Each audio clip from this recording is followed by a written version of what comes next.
I'm Sinead Persaud. And I'm Sean Persaud. And we wrote Edgar Allan Poe's Murder Mystery Dinner Party. So the first idea for Edgar Allan Poe happened when I was in college, and I just wrote a sketch about Edgar Allan Poe getting Girl Scout cookies.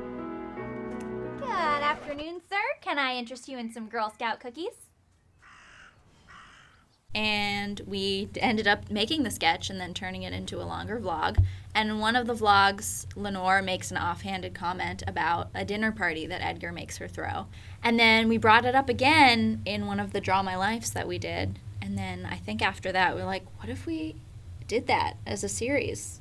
Emily was there, Dostoevsky, Nathaniel, but he was like, call me Nate. I've always really liked Henry David Thoreau. So we had him, and he was really fun. And James Joyce. Yeah, James Joyce was pretty fun. We were going to have him be like a very simple, happy, like he just wanted to write children's books. But we actually ended up nixing them for Mary Shelley. Agatha Christie, Mistress of Mystery. Of course, we had to have her. Definitely Dostoevsky. Nathaniel Hawthorne is out. Yeah. After a while, we realized he was very similar to Poe. The character of Eddie was invented by Mary Kate when we did the Edgar Allan Poe birthday sketch, which was entirely improvised.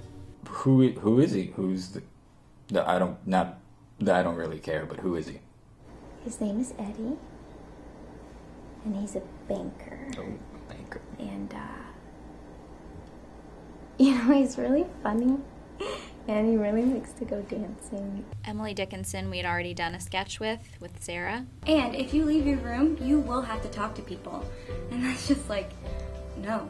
We decided definitively H.G. Wells over Jules Verne. I think it was War of the Worlds and the inventing stuff.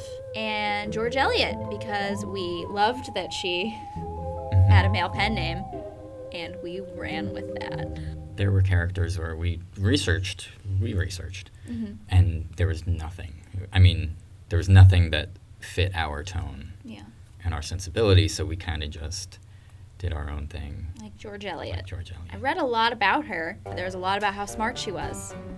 Very smart, very Very homely. smart and very homely. That's pretty what much her. it. That's it. So we went the opposite way. H.G. Wells was not really an inventor, and also he wasn't like.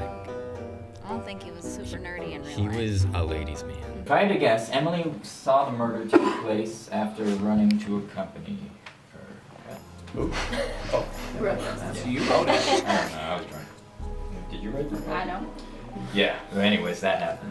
So what did we look at? First off, Clue. Yes. One of our favorite movies of all time. Just watched it the other day. And Then There Were None. 10 Little Indians is one of my favorite books. And Veronica Mars. Yeah. Individual episodes kind of helped us flesh out the plot. So we wrote them all this certain way, and then our actors came in and just took it to an entirely different level.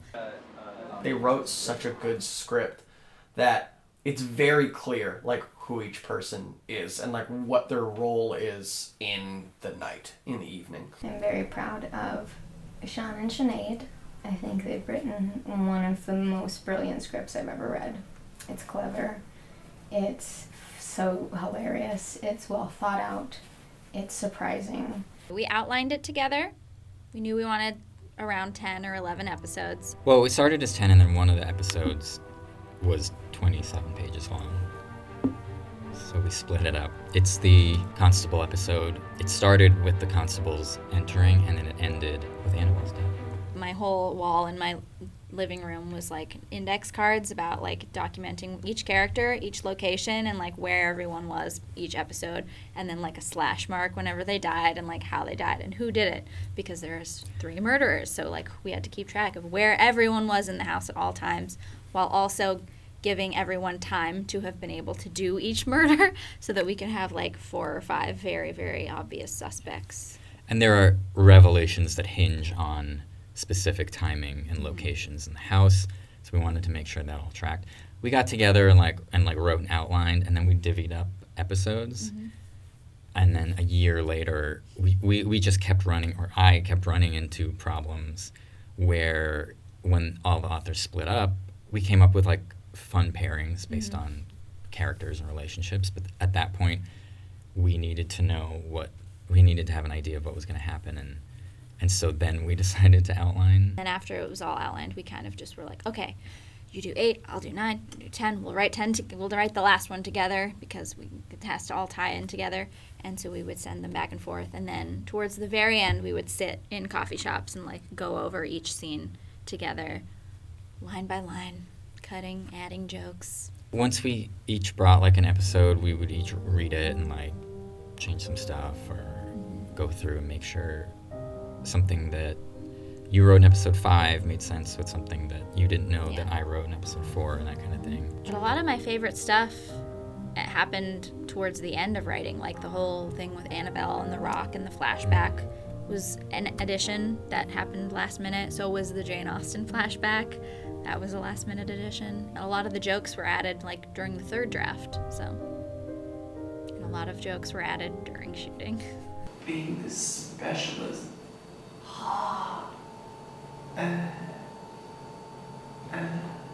Like right in January, we were like sending people offers, and that took a while, but I think everyone we cast was specifically for what we had written, and they just made it even better. So, yeah, I was pretty great, except for him. Terrible, but what are you gonna do? Can't get rid of me. I rarely like laugh out loud at things I read, even if they are funny. Like I usually am just like, oh, it's funny, but it was like cracking me up reading this. So I was super excited that they asked me. You wrote with a couple people in mind, character-wise. The most clearly, the 4 of us, Mary Kate, Sean, Sarah, and I, already had our parts. But like Tom is, I think, one of the people originally that we were like, okay, so Oscar Wilde's Tom. Okay, let's start writing. And it was just him, and that's basically knew. what made us put Oscar Wilde in this. We were like, oh, our friend Tom will be perfect for this. Joe, our director, would always be like, I need Sinead or Sean. And he'd like have questions about the lines. He wouldn't just like do it his way. He'd be like, how did you intend for this to be said? Hey, Sean, Yes. can you come up here for some scripty questions? Yes, I can. That's pretty scary. There was a lot of concern about how long the script was at the beginning, and we got that. It's too long to be shot in the time. It was still too long to be shot in the time we had.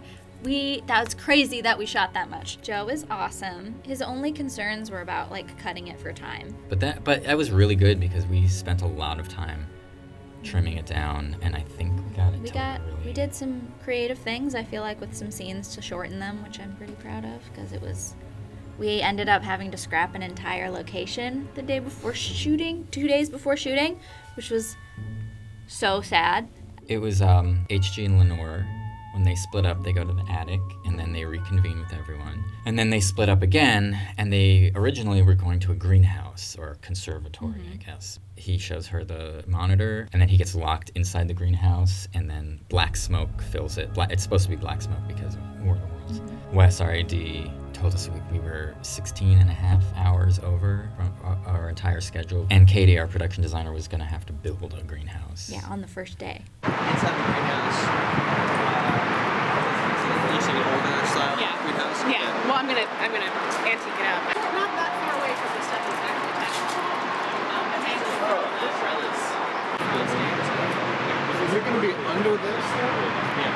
Is it in this space? So we switched it to the attic where we were already filming our first day, and that cut about 3 hours of prep and a lot of work. I was like, I don't know if this is gonna work. The attic is so tiny. How are we gonna do it? And I thought it was just gonna like ruin that kind of like story arc, but it didn't. It ended up being totally fine and probably better. So I just that's like a good lesson for us.